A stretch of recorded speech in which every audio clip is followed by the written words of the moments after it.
Madam ಅವರೇ, ನನಗಿದೆಲ್ಲ ನಂಬೋಕೆ ಆಯ್ತಿಲ್ಲ. ನೀವು ಸಿಕ್ಕಿದ್ದು, ನಾನು ನಿಮ್ಮನ್ನ ಇಷ್ಟಪಟ್ಟಿದ್ದು, ನಿಮ್ಮ ಕುದ್ಗೆ ನನಗೆ ಗೊತ್ತಿಲ್ಲದಂಗೆ ತಾಳಿ ಕಟ್ಟಿದ್ದು, ನೀವು ನನ್ನ ಮೇಲೆ ಕೋಪ ಮಾಡ್ಕೊಂಡಿದ್ದು, ಮನೇಲಿ ರಾದ್ದಂತ ಆಗಿದ್ದು, ಯಪ್ಪಾ ಇಷ್ಟೆಲ್ಲ ಆದಮೇಲೆ ಎಲ್ಲ ಕರಗಿ ನಾವಿಬ್ರು ಒಂದಾಗಿ ಒಟ್ಟಿಗೆ ಜೀವನದ ಬಂಡಿ ನಡೀತಾ ಇದೀವಲ್ವಾ, ನಂಗೆ ಏನೋ ಒಂಥರ ಖುಷಿ ಆಯ್ತಾ ಇದೆ ಮೇಡಮ್ ಅವರೇ. ಹೌದು ಸಿದ್ದು ಅವರೇ, ನಾನು ಯಾವತ್ತೂ ದೇವ್ರನ್ನ ಏನೂ ಕೇಳ್ಕೊಂಡವಳಲ್ಲ. ಆದರೆ ಯಾವ ಋಣ ಬಾಕಿ ಇತ್ತೋ ಏನೋ ನೀವು ನನಗೆ ಸಿಕ್ಕಿದ್ರಿ. ಈಗ ನಾನೇ ನೀವು, ನೀವೇ ನಾನು ಅನ್ನೋ ಮಟ್ಟಿಗೆ ನಮ್ಮ ಪ್ರೀತಿ ಬೆಳೆದಿದೆ. ನಿಜ ಮೇಡಮ್ ಅವರೇ, ನಾವಿಷ್ಟು ದಿನ ಪಟ್ಟಿರೋ ಕಷ್ಟಕ್ಕೆ ಆ ದೇವರು ಪ್ರತಿಫಲ ಕೊಡ್ತೇನೆ. ಬನ್ನಿ, ನಮಗೆ ಮೊದಲನೇ ಆರ್ಡರ್ ಕೊಟ್ಟಿರೋ ಅಂಗಡಿ ಇವರೇ, ಬನ್ನಿ ಕೊಟ್ಟು ಬರಮ್ಮ. ಸರ್ ಸರ್ ನಮಸ್ಕಾರ ಸರ್. ಉಪ್ಪಿನಕಾಯಿ ಥರ ಕೇಳಿದ್ರಲ್ಲ, ಸರ್. ಸರಿ, ಯಾವ್ಯಾವುದೋ ಕ್ವಾಲಿಟಿ ಇದ್ರ ಬಾಟ್ಲಿ ಹಾಕಿ ಜನ ಕೇಳಿದವ್ರಿಗೆ ಏನಂತ ಹೇಳೋದು? ಅಯ್ಯೋ ಸರ್, ನಾವು ಹಂಗೆಲ್ಲ ಮಾಡೋದಿಲ್ಲ, ಬೇಕಾದ್ರೆ ಚೆಕ್ ಮಾಡಿ. ಇದೇನಪ್ಪ, ಏನು ಹೆಸರಿಲ್ಲ, ಉಪ್ಪಿನಕಾಯಿ ಬೇಕು ಅನ್ನೋರಿಗೆ ಯಾವ ಹೆಸರಲ್ಲಿ ಕೊಡೋದು ನಾವು? ಅದು ಸರ್, ಯಾರೇ ಬಂದು ತೊಗೊಂಡ್ರು ಅವರಿಗೆ ಲಲಿತಾ ಪಿಕಲ್ಸ್ ಅಂತ ಹೇಳಿ ಮಾರಿ. ಮುಂದಿನ ಸಲ ಬಂದಾಗ ಸ್ಟಿಕ್ಕರ್ ಎಲ್ಲ ರೆಡಿ ಮಾಡಿಕೊಡ್ತೀವಿ. ಹಾಂ ಸರಿ ಸರಿ, ಎಲ್ಲ ಮೇಲೆ ಇಡಿ. ನೋಡಿ, ಈಗ ಒಂದು 2,000 ಅಡ್ವಾನ್ಸ್ ಕೊಡ್ತೀನಿ, ತಗೊಂಡೋಗಿ.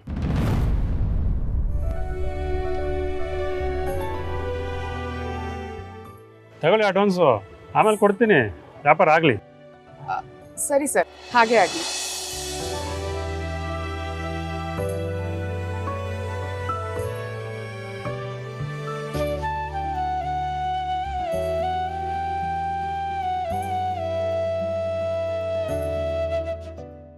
ಈ ಬುಕ್ಕಲ್ಲಿ ಒಂದು ಎಂಟ್ರಿ ಮಾಡಿಬಿಡಿ.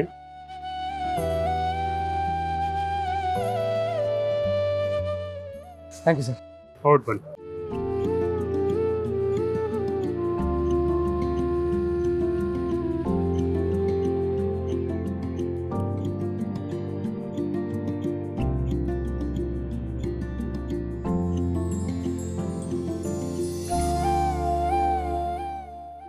ಮೇಡಮ್ ಅವರೇ, ನಾನು ಲಕ್ಷ ದುಡ್ಡನ್ನ ನೋಡ್ಬಿಟ್ಟಿದ್ದೀನಿ.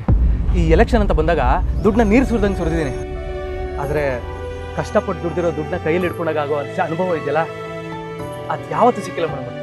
ಹೌದು ಸಿದ್ದು ಅವರೇ, ಸ್ವಂತ ದುಡಿಮೆಯಲ್ಲಿ 1 ರೂಪಾಯಿ ದುಡಿದ್ರೂ ಅದು ಕೋಟಿ ಸಮ. ನಿಜ ಮೇಡಮ್ ಅವರೇ. ಬನ್ನಿ ಹೋಗಮ್ಮ. ಅದಕ್ಕೆ ಫೋನ್ ಮಾಡ್ತಿದ್ದಾರೆ, 1 ನಿಮಿಷ ಹೇಳಿ. ಅದಕ್ಕೆ ಹೇಗಿದ್ದೀರಾ? ನಾನು ಚೆನ್ನಾಗಿದ್ದೀನಿ, ನೀವಿಬ್ರು ಹೇಗಿದ್ದೀರಾ? ಎಲ್ಲಿದ್ದೀರಾ ಈಗ? ಚೆನ್ನಾಗಿದ್ದೀವಿ. ಅದಕ್ಕೆ ಒಂದು ಆರ್ಡರ್ ಕೊಡಬೇಕಾಗಿತ್ತು, ಅದಕ್ಕೆ ಅಂಗಡಿಗೆ ಬಂದಿದ್ವಿ. ಹೇಳಿ ಅದಕ್ಕೆ, ಏನು ವಿಷಯ? ಭಾವನಾ, ನಾಳೆ ಮಾವನಿಗೆ ಷಷ್ಠಿ ಪೂರ್ತಿದು ಆಚರಣೆ ಮಾಡೋಣ ಅಂತ. ಅದಕ್ಕೆ ನಾಳೆ ನೀನು ಸಿದ್ದು ಇಬ್ರು ಯಾವ ಕೆಲಸನೂ ಇಟ್ಕೊಳ್ದೆ ನಮ್ಮನೆ ಹತ್ರ ಇರೋ ದೇವಸ್ಥಾನಕ್ಕೆ ಬಂದ್ಬಿಡ್ಬೇಕು, ಸರಿನಾ? ಹೌದಾ? ಷಷ್ಠಿ ಪೂರ್ತಿನ? ಈ ವಿಷಯ ಕೇಳಿ ತುಂಬಾ ಖುಷಿ ಆಯ್ತು ಅದಕ್ಕೆ. ಆದ್ರೆ ಯಾಕೆ ಇಷ್ಟೆಲ್ಲ ಸಡನ್ ಆಗಿ ಅರೇಂಜ್ ಮಾಡ್ತಿದ್ದೀರಾ? ಅದೇ ಭಾವನಾ, ನಾಳೆ ಮಾವೊಂದು ಹುಟ್ಟಿದ ದಿನ ಅಲ್ವಾ, ಅದಕ್ಕೆ ಒಂದು ಷಷ್ಠಿ ಪೂರ್ತಿ ಕಾರ್ಯಕ್ರಮ ಇಟ್ಕೊಂಡು ಜೊತೆಗೆ ಒಂದು ಸಣ್ಣ ಪೂಜೆನೂ ಮಾಡಿಸೋಣ ಅಂತ. ನೀವಿಬ್ರು ಮರೀದೆ ನಮ್ಮನೆ ಹತ್ರ ಇರೋ ದೇವಸ್ಥಾನಕ್ಕೆ ಬಂದ್ಬಿಡಿ. ಕೇಳಿ ತುಂಬಾ ಖುಷಿ ಆಯ್ತು. ಅಪ್ಪ ಅಮ್ಮಂಗೂ ತುಂಬಾ ಖುಷಿ ಆಗುತ್ತೆ. ಅದು ನಾಳೆ ಅಪ್ಪಂದು 60ನೇ ಹುಟ್ಟಿದ ಹಬ್ಬ, ಅದಕ್ಕೆ ಅದಕ್ಕೆ ಷಷ್ಠಿ ಪೂರ್ತಿ ಮಾಡೋಣ ಅಂತ ಹೇಳ್ತಿದ್ದಾರೆ. ಹೌದು ಭಾವನಾ, ಅದಕ್ಕೆ ಆಗ್ಲೇ ಫೋನ್ ಮಾಡಿ ಅತ್ತೆ ಮಾವನ್ನ ಒಪ್ಪಿಸ್ಬಿಟ್ಟಿದ್ದೀನಿ. ಇದ್ರ ಜೊತೆಗೆ ನಾಳೆ ನಿಮ್ಮೆಲ್ರಿಗೂ ಇನ್ನೂ ಒಂದು ಮುಖ್ಯವಾದ ವಿಷಯ ಗೊತ್ತಾಗೋದಿದೆ. ಏನದಕ್ಕೆ ಅದು? ಅದೇನು ಅಂತ ಈಗಲೇ ಹೇಳಕ್ಕಾಗತ್ತಾ ಭಾವನಾ? ಒಳ್ಳೆ ವಿಷಯ ಕೇಳೋದಕ್ಕೆ ನಾಳೆವರೆಗೂ ಕಾಯಲೇಬೇಕು ನೀವಿಬ್ರು. ಅದಕ್ಕೆ ಬೆಳಿಗ್ಗೆ ಬೇಗ ಬಂದ್ಬಿಡಿ, ಸರಿನಾ? ಸರಿ ಸರಿ ಅದಕ್ಕೆ ಆಯ್ತು. ಮೇಡಮ್ ಅವರೇ, ಅಂತೂ ಇಂತೂ ಶ್ರೀನಿವಾಸ ಅವ್ರಿಗೆ ಕಲ್ಯಾಣ. ಇದು ಷಷ್ಠಿ ಪೂರ್ತಿ ಅಲ್ಲ, ಶ್ರೀನಿವಾಸ ಕಲ್ಯಾಣ. ಹೌದು ಸಿದ್ದು ಅವರೇ, ಆದ್ರೂ ಅದಕ್ಕೆ ಇದನ್ನೆಲ್ಲ ಇದ್ದಕ್ಕಿದ್ದಾಗೆ ಯಾಕೆ ಅರೇಂಜ್ ಮಾಡ್ತಿದ್ದಾರೆ ಅಂತಾನೆ ಗೊತ್ತಾಗ್ತಿಲ್ಲ. ಮೇಡಮ್ ಅವರೇ, ಖುಷಿಯಾಗಿರೋಕೆ ಕಾರಣ ಹುಡುಕ್ಬೇಕು, ಆದ್ರೆ ಯಾಕೆ ಖುಷಿಯಾಗಿದ್ದೀವಿ ಅಂತ ಕಾರಣ ಹುಡುಕ್ಬಾರ್ದು. ನಾವಿಬ್ರು ಹೋದ್ರೆ ಅತ್ತೆ ಮಾವ ಇಬ್ರು ಖುಷಿ ಪಡ್ತಾರೆ. ಬನ್ನಿ ಹೋಗಿ ದಾಮ್ ಧೂಮ್ ಹಚ್ಬಿಟ್ಟು ಬರುಮ. ಬನ್ನಿ.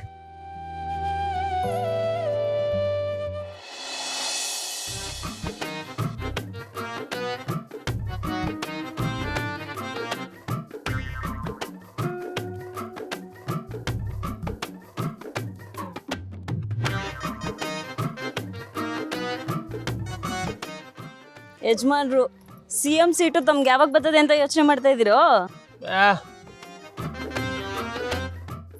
CMದು ಸೀಟು ತಮ್ಗೆ ಯಾವಾಗ ಬರ್ತದೆ ಅಂತ ಯೋಚನೆ ಮಾಡ್ತಾ ಇದ್ದೀರಾ?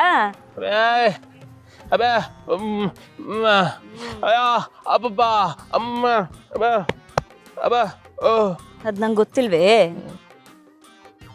ಏನು ಯೋಚನೆ ಮಾಡ್ತಾ ಇದ್ಯಾ? ನಾಳೆ ದೇವಸ್ಥಾನದಲ್ಲಿ ಅಲಂಕಾರಕ್ಕೆ ಹೂ ತರಬೇಕು, ನೆನ್ಪಾಯ್ತೋ?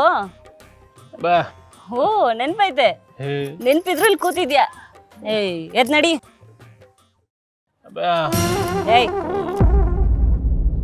ಅಪ್ಪ ಅಮ್ಮ ಅಬ್ಬ ಅಬ್ಬ ಅಬ್ಬ ಅಬ್ಬ ಅಬ್ಬ ಓ ಅಬ್ಬ ಅಬ್ಬ ಅಮ್ಮ ಅಮ್ಮಮ್ಮ ಅಮ್ಮಮ್ಮ ಅಬ್ಬ ಅಬ್ಬ ಅಬ್ಬ ಅಬ್ಬ ಅಬ್ಬ ಅಬ್ಬ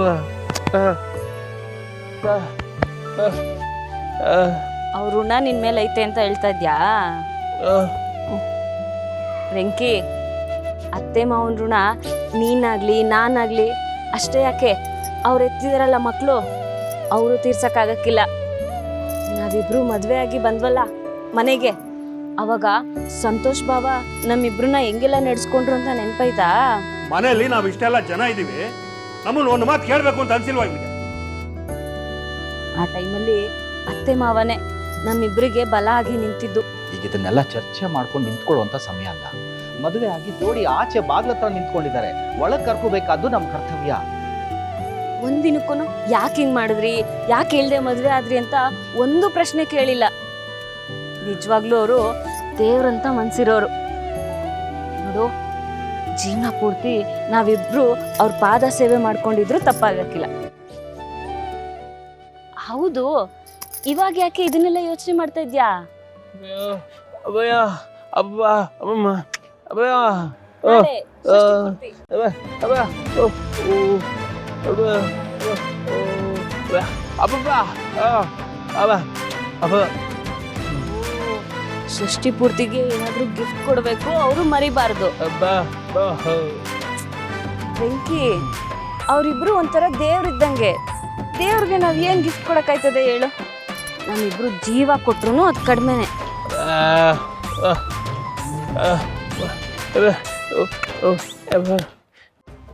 ವೆಂಕಿ, ಅವ್ರಿಬ್ರು ನಮ್ಮಿಂದ ಏನು ಬಯಸಕ್ಕಿಲ್ಲ.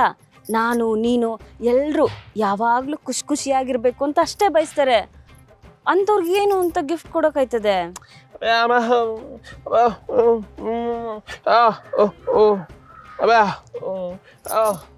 ಇವಾಗೇನು, ನೀನು ಅತ್ತೆ ಮಾವಂಗೆ ಷಷ್ಠಿ ಪೂರ್ತಿಗೆ ಗಿಫ್ಟ್ ಕೊಡ್ಬೇಕು ಅಷ್ಟೇ ತಾನೇ? ಈಗ ಮಾವನ ಹುಡ್ದಬ್ಬದ ಜೊತೆಗೆ ಷಷ್ಠಿ ಪೂರ್ತಿನೂ ಐತೆ ಅಂದ್ರೆ ಏನ್ ಗಿಫ್ಟ್ ಕೊಡ್ಬೋದು? ಹಾ, ಒಂದ್ ಸೂಪರ್ ಆಗಿರೋದು ಗಿಫ್ಟ್ ಕೊಡಿಸ್ತೀನಿ, ಬಾ. ಲಕ್ಷ್ಮೀ